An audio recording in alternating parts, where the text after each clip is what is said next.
જન્મવું, જીવવું, હું મારું કરવું, સુખી દુઃખી થવું, મરવું એ રોગ નથી, એ નેચરલ, અકૃત્રિમ છે, એ કૃત્રિમ નથી. જે વસ્તુ સહજ સંભાવિત કહેવાય ને, સંભવિત સહજ સંભવે છે એને રોગ ના કહેવાય. જન્મ થયો તો એ રોગ નથી.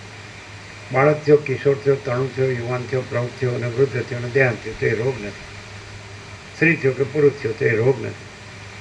હું મારું થયું તો એ રોગ નથી. સુખ દુઃખ થયું તો એ રોગ નથી. એ રોગ નથી.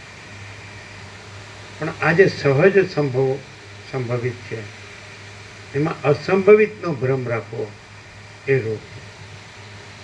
આ સારું સમજાયું નથી. This is not philosophy but this is truth. જે સંભવિત છે, સહજ સંભવ છે એ રોગ નથી. પણ જે અસંભવ છે, સમજે, એને સંભવ માનવું એ ભ્રમ છે ને એ રોગ છે. એ કાંઈ નથી. સમજાય? હવે આ વસ્તુ શાસ્ત્ર ગુરુ મળે સીધો જ ગુરુ માથે ચડી બેસે કે હું જ્ઞાની છું, તું અજ્ઞાન છે ને, હું તને જ્ઞાન આપું, તારું અજ્ઞાન દૂર થાય ને શાંતિ થાય. થાય જ નહીં, આપણે માનતા જ નથી.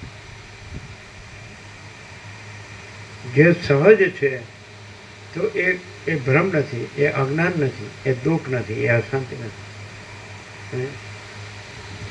તમે જોશો ઘણી વખત કંઈક વાગ્યું હોય, સમજાય, તો હસવું આવતું હોય, અથવા કંઈક એવું લગાડવામાં આવે તો હસવું આવતું હોય છે ને, એવું જોયું? બાળકને હસવું આવતું આમ. તો એ કાંઈ નથી, એ આનંદ છે, એ સહજ છે, એવું અનુભવાય છે, અનુભવેલું છે. નહીં ખ્યાલ આ સમજાય તો આમ સમજાય નહીં. કોઈ કૃત્રિમતા, ઔપચારિકતા, આડંબર નામની કોઈ વસ્તુ જ નથી. અકૃત્રિમ, અનૌપચારિક, અનાડંબર, એ નહીં.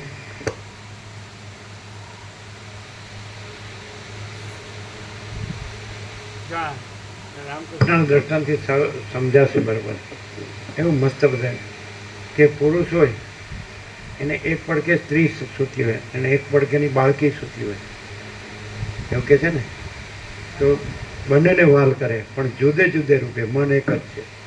હવે લ્યો એનું બતાડો, એનું સ્વરૂપ શું? એ મનનું સ્વરૂપ શું? સ્ત્રીને પણ વાલ કરે, બાળકીને પણ વાલ કરે, પણ જુદે જુદે રૂપે.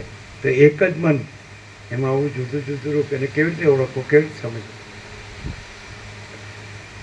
કેવી વસ્તુ? પછી 5 વર્ષની અંદરનું બાળક ભગવાનનું રૂપ કહેવાય. એનામાં સ્ત્રી પુરુષનું ભેદજ્ઞાન નથી. આમ કેટલું ચોખ્ખું આમ. હવે જો માણસ